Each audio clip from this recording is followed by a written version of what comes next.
अन्य श्री राकेश सिन्हा जी 6 मिनट। उपसभापति महोदय, 1 जून 2023 को माननीय प्रधानमंत्री श्री नरेंद्र मोदी जी ने मन की बात में इशरत नबी से बात की। इशरत नबी वह महिला है जो उस जिले से आती है जो जिला आतंकवाद से पीड़ित था, बारामूला। आज इशरत नबी एक डेयरी चलाती है और 150 लीटर दूध बेचती है, जो बारामूला आतंकवाद का केंद्र था। आज 5.5 लाख लीटर दूध का उत्पादन कर रहा है। न्यू व्हाइट रिवॉल्यूशन का केंद्र बन गया। जहां खून की नदी बहती थी, वहां प्रधानमंत्री श्री नरेंद्र मोदी जी ने अपनी योग्यता से, कर्मठता से आज दूध की नदी बहा दी है। यह इस सरकार का वह कर्तव्य है, वह कार्य है जो दुनिया देख रही है। सभापति महोदय, यदि कांग्रेस की सरकारें अपनी ही पार्टी की बात मानती तो 41,000 लोग जो अधिकृत आंकड़े हैं उनकी हत्या नहीं होती। 41,000 लोग जो मारे गए जम्मू कश्मीर में 1990 से लेकर 2017 तक। इससे पहले 1964 में जब आर्टिकल 370 को हटाने के लिए लोकसभा में प्रकाश वीर शास्त्री ने एक प्राइवेट मेंबर बिल लाया था,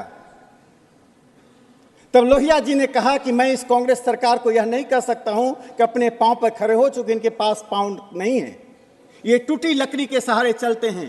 तो एक सदस्य ने कहा था कि आप अपना पांव दे दीजिए। तो लोहिया जी का जवाब था, यदि पांव मेरा होगा, मस्तिष्क इनका होगा तो देश में बर्बादी मच जाएगी। यह कांग्रेस पार्टी ने वही बर्बादी देश में लगातार करती रही है। यदि अपनी ही पार्टी के हनुमंतैया की बात मानते, जो संविधान सभा के सदस्य थे और लोकसभा में उन्होंने कहा, आप जम्मू कश्मीर की नीति ईस्ट और वेस्ट को देखकर बनाते हैं, क्या हम पश्चिम के डिक्टेशन के आधार पर करेंगे या लोकसभा में जो डायरेक्शन होगा, जो सदन का डायरेक्शन होगा, उसके आधार पर करेंगे? डिक्टेशन और डायरेक्शन की बहस चलती रही। लेकिन कांग्रेस पार्टी, जहां लोहिया जी थे, जहां जम्मू कश्मीर के सभी सदस्यों ने एक मत से कहा 370 हटा दो, नहीं हटाया। लेकिन देश में खून की नदी बही और अंत में 5 अगस्त को यह ऐसे आर्टिकल को हटाया गया जो संविधान पर न सिर्फ धब्बा था बल्कि देश पर धब्बा बना। सभापति महोदय, प्रधानमंत्री नरेंद्र मोदी जी का यह कर्म, अमित शाह जी के द्वारा लाया गया बिल जो कानून का रूप लिया, जिसे सर्वोच्च न्यायालय ने मुहर लगाया, जिसे देश और दुनिया समझती थी कि शायद 370 को हटाने पर देश में अराजकता फैल जाएगी, देश में सांप्रदायिक दंगे हो जाएंगे। लेकिन मोदी जी ने दिनकर जी के उस कथन को सिद्ध कर दिया है। कौन विघ्न ऐसा जग में, टिक सके आदमी के मग में, खम ठोक ठेलता है जब नर, पर्वत के जाते पांव उखर, मानव जब जोर लगाता है पत्थर पानी बन जाता है। तो प्रधानमंत्री नरेंद्र मोदी जी ने ऐसा ही 370 को हटाकर किया। माननीय गृह मंत्री अमित शाह जी ने जब इस बिल को इंट्रोड्यूस किया था, तब कांग्रेस पार्टी और विपक्ष की प्रतिक्रिया क्या थी? और उसी प्रतिक्रिया का परिणाम था कि ये सर्वोच्च न्यायालय तक गए।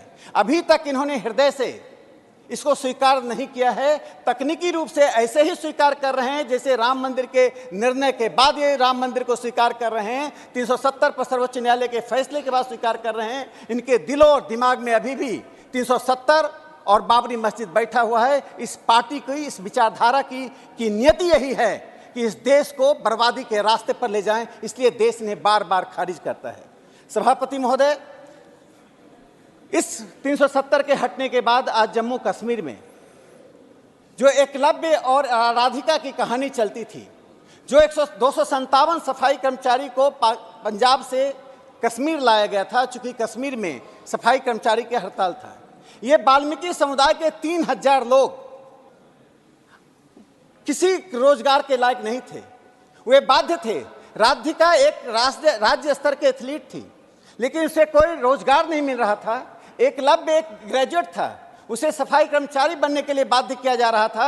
आज 370 हटने के बाद कोई राधिका और एकलव्य की ऐसी कहानी नहीं होगी जो मानवता के ऊपर एक कलंक होगा। आज राधिका और एकलव्य को, हजारों राधिका एकलव्य को समान अधिकार प्रधानमंत्री नरेंद्र मोदी जी ने दिया है। जम्मू कश्मीर ऐसा ही है जैसे जम्मू कश्मीर के एक सदस्य ने 1964 में उस बिल को जब इंट्रोड्यूस किया गया था तो पूछा था कि हम महाराष्ट्र से अलग कैसे हैं। सरकार के पास इसका उत्तर नहीं था। स्वयं कांग्रेस पार्टी के, और कोई नहीं, कांग्रेस पार्टी के ही सदस्य ने जब यह सवाल खड़ा किया भागवत झा आजाद ने कि ब्रिटेन और अमेरिका जो कहेगा उसके आधार पर हम कश्मीर की नीति तय करेंगे, लेकिन सरकार तब भी चुप्पी बनाई रखी। आज पहली बार देश में ऐसी परिस्थिति बनी है कि देश की सरकार संसद के आधार पर, जनता की इच्छा शक्ति के आधार पर निर्णय ले रही है।